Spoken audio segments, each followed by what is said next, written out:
प्रियंका लाठी बातम्यांचा वेगवान आढावा घेऊयात. पाहूयात सुपरफास्ट 100 बातम्या. मुंबई हायकोर्टाने जरांगेंच्या मुंबईतील आंदोलनाला परवानगी नाकारली आहे. जरांगेंना नवी मुंबईतील खारघरमध्ये आंदोलन करण्यास मुभा मुंबई हायकोर्टाने दिली.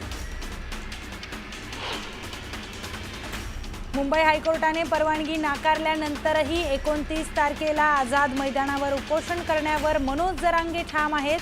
उद्या सकाळी अंतरवालीतून मुंबईसाठी निघणार असल्याचं जरांगेंनी म्हटलंय. तर हे सरकारचं षडयंत्र असल्याचा आरोपही जरांगेंनी केलाय. जरांगे कायद्यापेक्षा मोठे नसल्याचं वक्तव्य ॲडव्होकेट गुणरत्न सदावर्तेंनी केलंय. तर जनतेला वेठीस धरू देणार नसल्याचा इशारा देखील सदावर्तेंनी जरांगेंना दिलाय.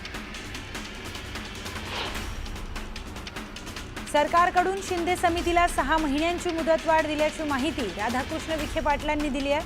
मराठा उपसमितीच्या बैठकीनंतर त्यांनी ही घोषणा केली. तर फडणवीसांनी 16% दिलेलं आरक्षण मबियाने घालवल्याचं ते म्हणाले. पावसाळ्यासह गणेशोत्सव असल्यानं जरांगेंनी आंदोलन स्थगित करण्याची विनंती विखे पाटलांनी केली. तर काही गोष्टी कायद्याच्या कचाट्यात अडकल्याचंही ते म्हणाले. मुख्यमंत्री फडणवीसांचे स्वीय सहाय्यक राजेंद्र साबळे आणि जरांगेंमध्ये चर्चा झाली आहे. गणपतीमुळे आंदोलन पुढे ढकलल्याची साबळेंनी जरांगेंना विनंती केली. आंदोलनाच्या माध्यमातून दंगल घडवणे हा जरांगेंचा उद्देश असल्याचा आरोप लक्ष्मण हाकेंनी केलाय. गेल्या 1.5 वर्षापासून त्यांनी हेच केलंय. तर त्या 28.5 किलोला उचला म्हणत ओबीसी नेते लक्ष्मण हाकेंनी जरांगेंवर हल्लाबोल केला.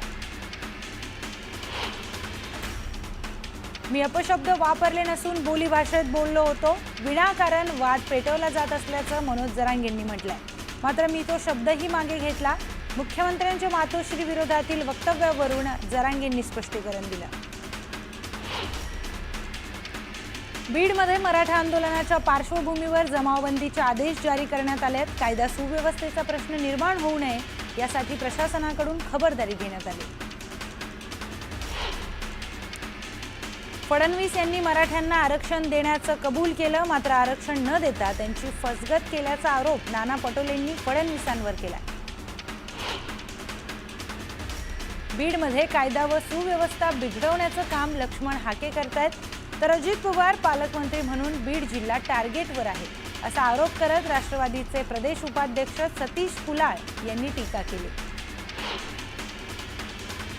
बीडच्या गेवराईमध्ये लक्ष्मण हाकेंनी पोलीस निरीक्षक प्रवीण कुमार बांगरांशी चर्चा केली आहे.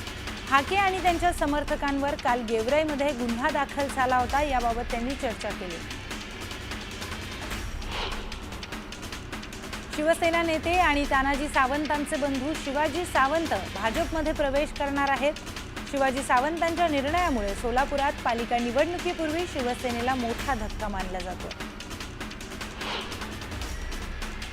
भंडारा जिल्ह्याचे पालकमंत्री बदलण्यात आले आहेत. संजय सावकारेंना काढून पंकज भोयरांना पालकमंत्रीपदाची जबाबदारी देण्यात आली आहे. तर सावकारेंची बुलढाणाच्या सहपालकमंत्रीपदी नियुक्ती करण्यात आली. पालकमंत्रीपदाच्या मुद्द्यावरून कुठलीही नाराजी नसल्याचं स्पष्टीकरण सावकारेंनी दिलंय. उलट भंडाऱ्याला जाणं येणं जमत नसल्यानं पालकमंत्रीपद नको म्हणून मीच मुख्यमंत्र्यांना विनंती केल्याची माहिती त्यांनी दिली.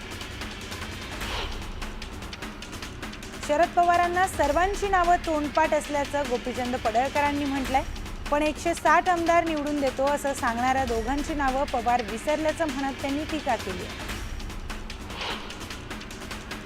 नांदेडच्या नायगावात वसंत चव्हाणांच्या पुतळ्याचं अनावरण करण्यात आलं. यावेळी काँग्रेस नेत्यांसोबत अशोक चव्हाणांनी स्टेज शेअर केलाय. यावेळी मंचावर काँग्रेसचे प्रदेशाध्यक्ष हर्षवर्धन सपकाळ, खासदार छत्रपती शाहू महाराज, माजी मंत्री अमित देशमुख आणि माजी मंत्री विश्वजित कदमांची देखील उपस्थिती होती. पक्षापलीकडेही संबंध असतात. माझ्या जुन्या सहकाऱ्यांनी आमंत्रण दिल्याचं स्पष्टीकरण अशोक चव्हाणांनी दिलंय.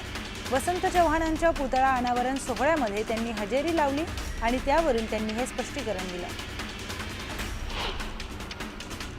बारामतीमध्ये आज शरद पवारांनी विद्या प्रतिष्ठान संस्थेला भेट दिली आहे. यावेळी त्यांनी संस्थेच्या कामाची पाहणी केली.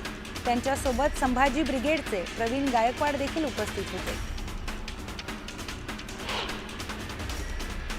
मालेगावमध्ये विधानसभा निवडणुकीत मतचोरी झाल्याचा आरोप आसिफ शेख यांनी केलाय। मतचोरीमुळे एमआयएम उमेदवार निवडून आल्याचा देखील आरोप त्यांनी केला। स्वतःच्या गावात नव्हे तर दुसऱ्या भागातून 40 ते 50 हजार मतांनी निवडून येतात हे शंकास्पद आहे असं म्हणत जयंत पाटलांनी गोपीचंद पडळकरांवर जोरदार हल्लाबोल केलाय। राज्यात गोरक्षकांच्या माध्यमातून शेतकऱ्यांना लुटण्याचं काम सुरू आहे असा आरोप आमदार इद्रिस नायकवाडांनी केलाय। महाराष्ट्राचा बिहार होतो की काय अशी परिस्थिती झाल्याचंही नायकवाडांनी म्हटलं।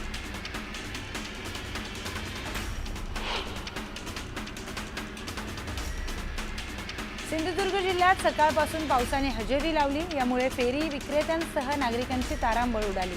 उद्या गणरायाचं आगमन होणार आहे। दरम्यान पावसामुळे गणेश भक्तांनी नाराजी व्यक्त केली। रत्नागिरीच्या दापोली तालुक्यात मुसळधार पावसाने हजेरी लावली। यामुळे करसगाव नदीवरील पूल पाण्याखाली गेल्यानं गावांचा संपर्क तुटलाय। यामुळे काही काळ वाहतूक ठप्प होती। दरम्यान नागरिकांना अडचणींचा सामना करावा लागतो।